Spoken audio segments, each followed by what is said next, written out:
The Bay Window is a scary tale about a young girl who sees something spooky when she's left home alone one snowy winter's eve. One cold winter night, a 16-year-old girl named Brittany Snow was home alone, watching TV. Her parents had gone out to a dinner party at a friend's house. It had been snowing heavily all afternoon, but Brittany felt nice and snug as she sat on the sofa in the lounge, tucked up under a warm, fuzzy blanket. By midnight, Brittany's parents were still not home, and she began to feel uneasy. She didn't want to call them, in case they thought that she couldn't take care of herself. The television was in the corner of the room, right next to the big bay window. She was watching one of her favorite movies, a horror film named Prom Night, when suddenly, out of the corner of her eye, she noticed something moving in the bay window. Through the darkness and the falling snow, she could make out the figure of a man, walking towards the window. As he got closer, she was able to make out his face, and it filled her with horror. The man's face was hideously scarred, his eyes were wild and crazy, and he seemed to be grinning maliciously at her. Frightened, Brittany pulled the fuzzy blanket over her head and tried to hide.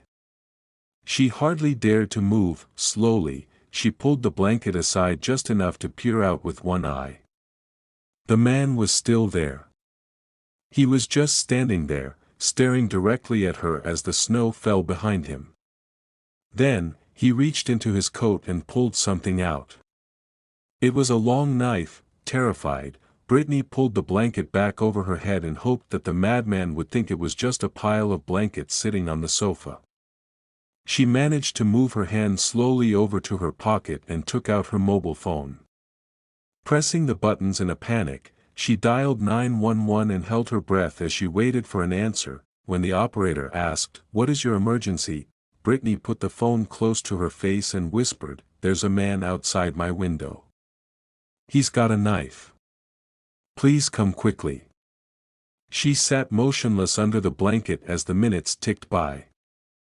Eventually, she heard sirens outside and the police started banging on her front door. Brittany pulled off the blanket and rushed to the front door, letting the two police officers inside. They said they had seen no trace of anyone outside her house. "He was right there," said Brittany, pointing out the bay window to her snow-covered front lawn. "That's not possible," said the female officer. "There couldn't have been anyone standing out there. The snow is completely undisturbed. If there was someone out there, they would have left footprints." "But he was standing right there, staring straight at me," said Brittany. "I saw him with my own two eyes." "You know, your eyes can play tricks on you," said the male officer. "Maybe you've been watching too many scary movies." The officers turned to leave when, all of a sudden, the female officer stopped dead in her tracks. She pulled back the sofa that Brittany had been sitting on. Her jaw dropped and her eyes widened in shock.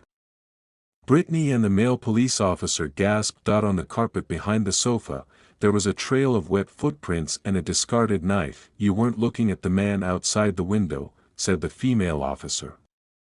"You were looking at his reflection. He was standing right behind you all along."